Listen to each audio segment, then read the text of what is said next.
어떤 변수가 집값에 영향을 많이 미치느냐 이걸 봤을 때는 경기입니다. 집값이 상당히 오랫동안 조정을 받을 것이다.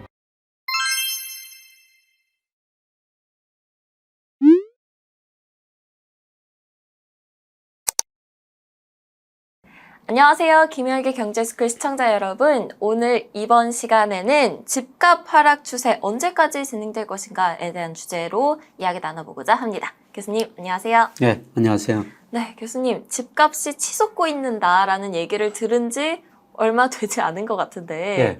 이제는 또 집값 하락 때문에 고생하시는 분들이 참 많습니다. 예. 네, 그래서 이 부동산 관련된 얘기 꼭 해봐야 될 것 같은데요. 최근에 이제 정부가 부동산 거래 정상화 방안을 좀 내놨죠. 예, 부동산 가격이 많이 떨어질 거를 우려하는 것 같습니다. 사실 네. 정부는 계속 연착륙이 좋다. 예, 그런데 뭐 자산 가격은 연착륙이라는 게 없거든요. 예, 늘 주가나 집값 이런 자산 가격은 오를 때는 펀더멘털 가대평가하고 떨어질 때는 가소평가해 버려요. 네. 그래서 주가가 일평균 수출 금액으로 작년에 40%나 가대평가됐다. 올 9월에 22%나 가소평가한 것처럼 집값도 펀더멘털 가대평가했었거든요. 지금 떨어지기 시작하고 이게 연착륙보다는 경착륙할 가능성이 높으니까 정부가 여러 가지 대책을 내놓은 것 같습니다. 네. 지난 10월 27일 날 부동산 거래 정상화 방안 이런 걸 내놨는데요. 여러 가지가 있습니다. 가장 핵심적인 게 그동안은 1주택자에서 15억 아파트, 1주택자든 다주택자든지 15억 아파트가 넘으면은 네. 주택담보대출이라고 은행에서 집을 담보로 대출해 준 걸 허가를 안 했었거든요. 네. 그런데 이번에는 무주택자나 1주택자한테 15억은 넘는 아파트도 대출해 주겠다. 그 다음에 LTV라고 그래가지고요. 네. 집값에 대해서 몇 퍼센트를 대출해 주냐. 50%까지 좀 안아해 줬어요. 그 다음에 우리가 분양을 받아야 되는데 아파트 분양할 때 은행에서 대출해야 줘다는데 네. 원래는 9억까지 했는데 이번에 12억 원까지 해줬어요. 그래서 분양받은 사람들은 은행에서 조금 더 많은 대출을 받을 수가 있죠. 네. 그 다음에 청약 당첨자가 2주택이 안 되려면요. 그 전에는 6개월 이전에 집을 팔았어야 했었어요. 그런데 이번에 2년으로 많이 연장해 줬습니다. 그래서 여러 가지 대책을 내놨는데 네. 과연 이런 대책들이 집값 하락 추세를 막을 수 있을 것인가? 네. 이런 관심들이 많은 상황이죠. 그래서 제가 이거를 주제로 삼은 것은 각종 방송에서 이야기를 좀 하자고 그러거든요. 네. 그래서 공영방송, 그 다음에 지상파 TV 방송, 요새 부르면 이런 이야기를 좀 하자고 그러거든요. 그래서 이게 제일 관심사구나. 사실 주식시장도 관심사입니다만 우리 가계 중에서 주식보다는 집을 가지고 계시는 분들이 훨씬 더 많죠. 맞죠. 그리고 집은 사는 것이니까 이게 너무 중요한 문제니까 이게 더 많은 관심을 갖구나. 그래서 이런 이야기를 우리도 한번 해봐야 되겠다. 그래서 이 주제로 한번 삼아본 겁니다. 네.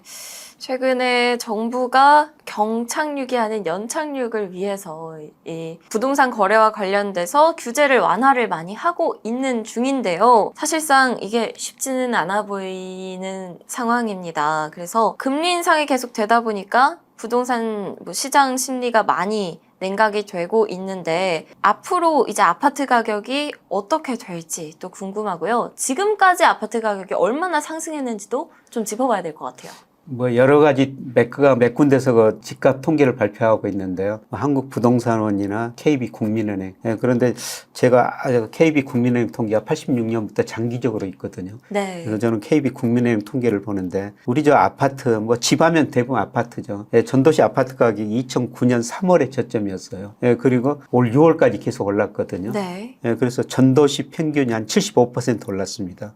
그런데 이번 상승 국면에서는 서울이 72% 올랐는데요. 네. 지방 대도시가 더 많이 올랐어요. 그래서 부산이 110%, 대구도 102%, 와. 대전도 106%. 네. 이렇게 지금 많이 올랐거든요. 그래서 그만큼 유동성이 많이 늘었다. 이렇게 볼 수가 있는데요. 그런데 7월부터 떨어지고 있습니다. 어디가 먼저 떨어지고 있느냐. 대구, 대전. 여기서 먼저 떨어져가지고 이게 계속 이제 서울로 올라오고 있거든요. 네. 최근에 보면은 서울 강남 아파트까지 다 같이 떨어지고 있어요.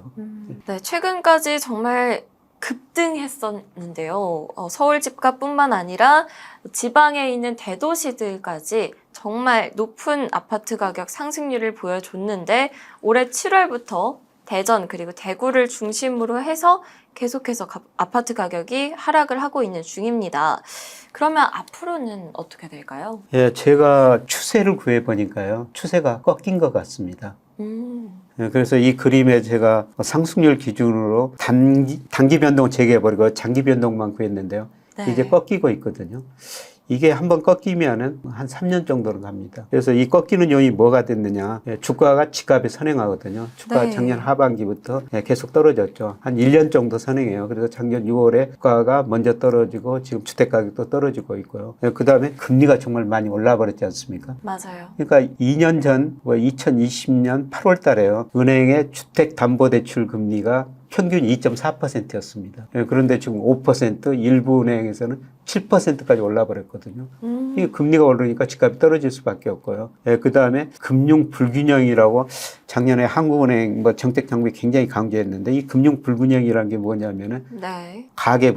부채가 너무 많이 늘었다. 그 다음에 자산가 특히 집값이 너무 많이 올랐다. 이걸 해소해야 된다. 그래서 한국은행이 이거 2020년에 코로나 때문에 금리를 0.5%까지 내리고 돈을 많이 풀었거든요. 네. 그것 때문에 이렇게 집값이 일부는 올랐을 것이다. 그래서 그런 금융 불균형을 해소하기 위해서 금리도 올려야 된다. 그래서 한국은행이 금리를 지금 0.5%에서 3.2%까지 3%까지 좀 많이 올렸고요. 그러다 보니까 대출 금리도 많이 오르고 은행 대출을 규제하다 보니까 대출 증가율도 많이 낮아지고 있습니다. 예, 그리고 더 중요한 거는 경기예요. 예, 단기적으로는 금리나 대출 금액이 주택 가격에 아파트 가격에 중요한 영향을 미치는데요. 예, 그런데 6개월, 12개월 어떤 변수가 집값에 영향을 많이 미치느냐 이걸 봤을 때는 경기입니다. 예, 특히 이거 동행지 순환 변동치예요. 예, 그런데 이게 이제 조만간 꺾일 거라는 거죠. 이게 한 번 꺾이면은 과거 11번 순환해서 19개월 갔어요. 거의 2년은 좀 못 되지만은 2년 정도 갔다는 것이죠. 예, 그래서 이런 것 보면은 집값이 상당히 오랫동안 조정을 받을 것이다. 그래서 이 추세는 정부 정책 지금 내놨지만 바꿀 수 없다는 것입니다. 지난 정부에서 거의 24번 정도 억제 정책을 내놨거든요. 네. 근데 집값은 꾸준히 올랐어요. 맞아요. 그런데 지금 집값이 떨어지니까 이번 정부에서 규제 완화를 하고 있습니다만은 앞으로 계속 규제 완화 하더라도 할 겁니다. 그렇더라도 이런 거 하락 추세는 막을 수가 없을 것 같다. 이런 말씀을 드리고 싶습니다. 네, 앞으로의 아파트 가격 전망 살펴봤을 때 오랫동안 조정받을 것이다라고 이야기해 주셨어요. 뭐 금리가 오르는 것도 있고 금융 불균형적인 면에서든 경기 악화 면에서든 정말 앞으로 계속해서 정부가 완화 정책을 펼치더라도 가격이 떨어지는 것을 막기는 어려울 것이다 라고 짚어주셨는데요. 그러면 교수님 얼마나 떨어질까요? 그럼 얼마나 가대평가됐느냐 이걸 먼저 따져봐야 되는데요. 네. 집값 가대평가됐을 때 평가하는 게 물가에 비해서 얼마나 오르느냐, 소득에 비해서 얼마나 오르느냐, 렌트, 월세에 비해서 얼마나 올랐느냐 이걸로 평가하면은 대부분 30-40% 가대평가됐어요.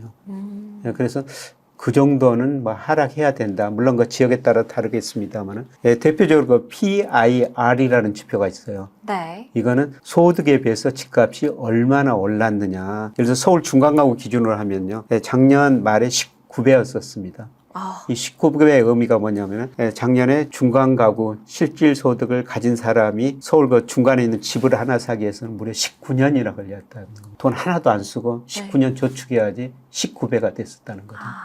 그런데 최근에 그 집값이 떨어지고 소득은 좀 늘어나면서 6월 보니까 17.6배였었거든요. 네. 그런데 이게 그 2008년 이후로 보니까 평균이 12배였어요. 그러니까 평균은 근접해야 된다는 거죠. 17.6에서 10위까지 가려면은 46% 정도 아직도 평균에 비해서 가대평가됐다는 겁니다. 와. 물론 그 정도는 안 떨어질 수가 있더라도 네. 우리 집값이 이렇게 좀 많이 올랐다는 겁니다. 그래서 그 젊은 분들 참 이런 통계 보면은 좀 미래에 대한 희망이 별로 없을 것 같습니다. 우리 JMC는 어떻습니까? 19배다. 좀 19년 동안 하나도 안 쓰고 네. 돈을 모아야지 집을 살 수 있다. 제가 약간 한 대 맞은 느낌이에요.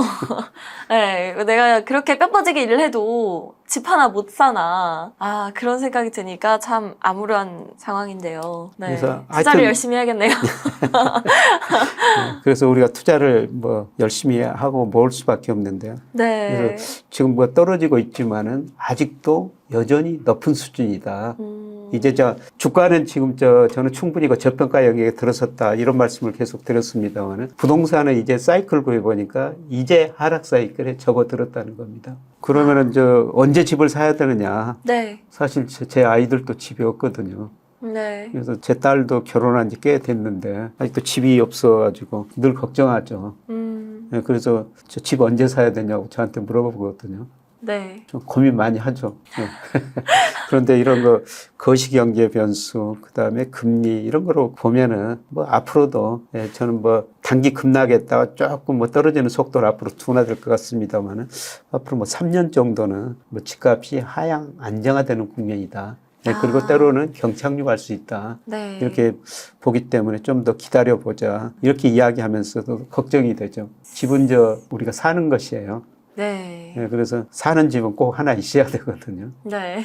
네, 그래서 걱정하신 분들한테는 원리금 상환 능력이 있고 돈 있으면 언제든지 사셔도 됩니다. 사시면 됩니다. 그러는데 사실 우리 젊은 분들 어떻게 이렇게 돈을 집 살 돈을 지금 가지고 있겠어요. 그래서 은행에서 지금 대출 받아야 되는데 네. 지금 비싼 금리에서 대출 받고 집값이 떨어지면은 사실 상당히 고통스러운 시간이 진행될 수가 있거든요. 최근 그런 현상이 나타나죠. 특히 작년에 영끌이라는 단어까지 많이 나왔지 않습니까? 맞아요. 그래서 20, 30대 분 이런 분들이 집을 많이 사셨다는데 지금 상당히 좀 힘들죠. 집값도 떨어지고 금리는 계속 올라버리니까요. 그래서 이런 걸 고려하면은 새로 집을 사실 분이라면은 좀 더 차분하게 생각해 보면서 여러 가지 경제 데이터, 특히 경기를 보면서 대응하시는 게 좋지 않을까 이렇게 내다보고 있습니다. 네.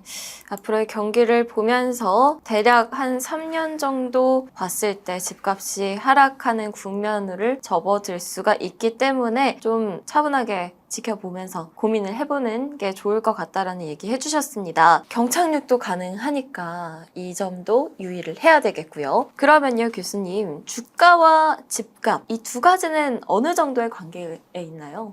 주가가 집값의 큰 사이클로 보면 한 1년 정도 선행을 해요.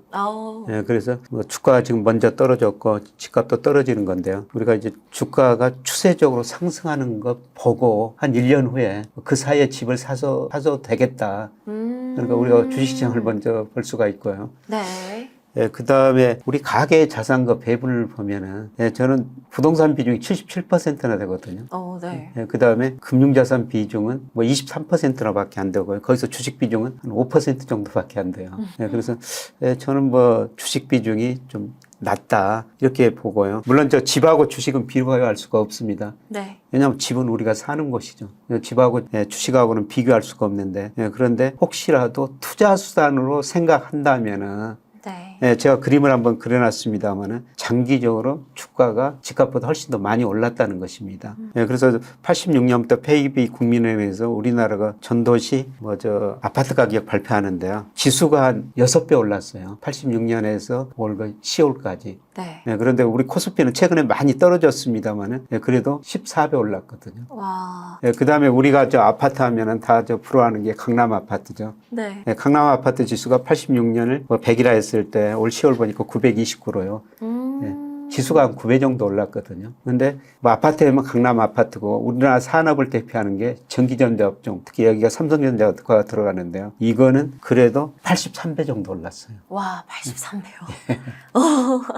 많이 올랐네요. 근데 우리가 주식 투자를 못한 거는 이 그림에 있습니다만 주가는 상대적으로 안정적이죠. 네. 변동성이 크지는 않아요. 그런데 주식이라는 게 어떻습니까? 변동성이 굉장히 심하죠. 그래서 주식은 이런 게 변동성 심하기 때문에 오래 못 가지고 있는다는 겁니다.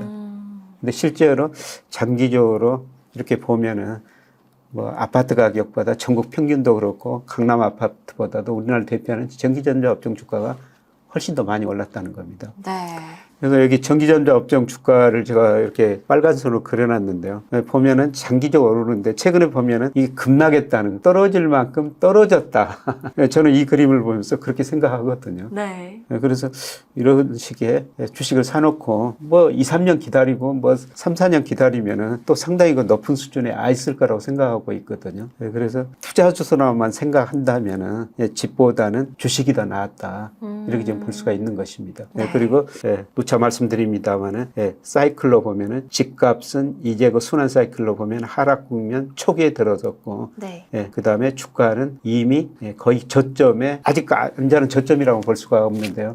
네. 저점에 지금 근접해 가고 있다.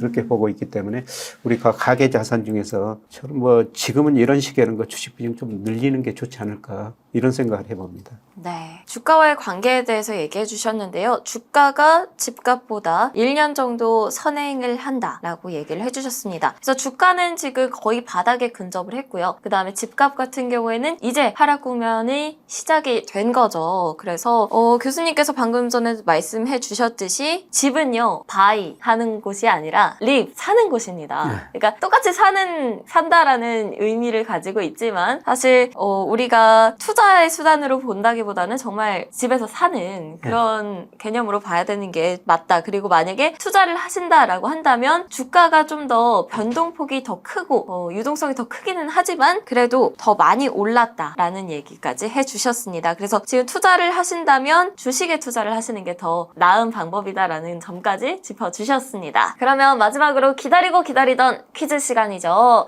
오늘의 퀴즈는 뭘까요, 교수님? 제가 우리 집값이 뭐 소득에 비해서 물가에 비해서 그다음에 렌트에 비해서 가대평가됐다. 네. 그중에서 특히 소득에 비해서 가대평가됐다. 뭐 작년 말에 19배까지 올라갔다. 이런 말씀을 드렸는데요. 소득에 비해서 집값이 가대평가를 됐다. 이렇게 나타나는 지표가 영어로 뭔지 적어주시면 좋을 것 같습니다. 네, 사실 강의 중간에 딱 한 번 정도 쓱 지나간 내용입니다. 그렇기 때문에 다른 그 전 퀴즈들보다는 살짝 어려울 수도 있어요. 땡땡땡 이 세 가지 글자, 영어로 세 글자입니다. 제가 힌트 많이 드린 것 같아요.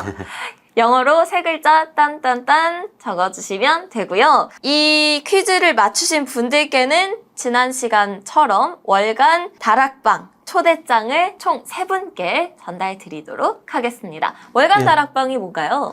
제가 월간 다락방이라고 해가지고요. 제 투자스쿨 회원 중심으로 한 달에 2번씩 강의를 하거든요. 올 초에는 오늘 말씀드린 이런 경제 지표를 좀 더 심층 분석해가지고 경기를 판단하고 주가 전망하고 있고요. 그 다음에 올 중간에는 그 다음에 중요한 이슈를 하나 선정해가지고 심층 분석해가지고 또 전달을 해드리고 있습니다. 이 강의를 들을 수 있는 그런 거 자격 같은 거 그런 걸 드리고요. 물론 기존 회원들, 다락방 회원님들도 아마 새로 3분은 환영해 주시리라고 믿습니다. 네. 월간 다락방 초대장 총 3분께 전달 드리도록 하겠습니다. 많이 많이 참여해주세요. 네. 그러면 오늘도 영상 여기서 마치도록 하겠습니다. 감사합니다. 고맙습니다.